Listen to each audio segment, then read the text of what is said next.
जैसे इतनी बात कही है मैया पार्वती ने कि भोले बाबा आप हमें पीहर के लिए भेज दीजिए। अस्पताल में और कल हमसे तुम्हारी कमेटी ने कहा था कि जब भोले बाबा का विवाह हो तो कुछ झांकी निकलवा दें। आपने भैया व्यवस्था कर ली, हमने तो मना कर दिया था, मेरे पास तो कोई व्यवस्था नहीं।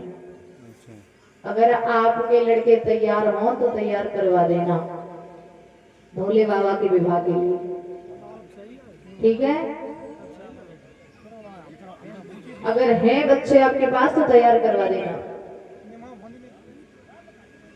श्री सुखदेव जी महाराज समझा करके कहने लगे, हे राजन परीक्षित, भोले बाबा ने नाना प्रकार से मना किया है। बोले पार्वती मेरी बात मानो, बिना बुलाए जाओगी।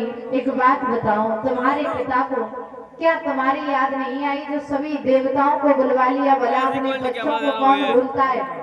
और एक बात माताओं याद रखना कि माता पिता हितकारी व्यवहारी भूल सकते हैं लेकिन बच्चों को नहीं भूल सकते। बोले फिर तेरे पिता ने खुद अपनी बिटिया को भुला करके दूसरे लोगों को बुलाया, जब तुम्हें तुम्हारे पिता ने नहीं बुलाया तो तुम क्यों मरी जा रही हो पार्वती, क्यों जाना चाहती हो? जवाब दो पिताजी के यहाँ कोई बात नहीं है, अगर नहीं बुला पाया शायद ध्यान भूल गए होंगे, लेकिन भोले बाबा हाथ जोड़ करके निवेदन है आप हमें भेज दीजिए।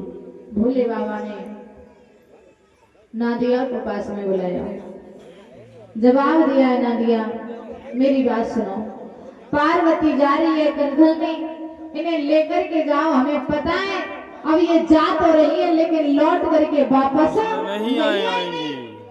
2 गढ़ और साथ में भेजी। बोले माँ का ख्याल रखना। भोले बाबा की आंखों में आंसू है। मैया पार्वती 16 श्रृंगार करने लगी और जब मायके में जाने के लिए 16 श्रृंगार करने लगी। और माताओं एक बात बताऊं, जब बिटिया घर ससुराल में होते और मायके की जब तैयारी होती है ना तो महाराज रात में 3 बजे बिटिया उठ के रोटी सब्जी 5 तब बजेंगे जब रोटी सब्जी तैयार हो जाएगी।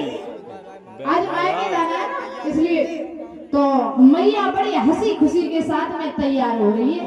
बोलिए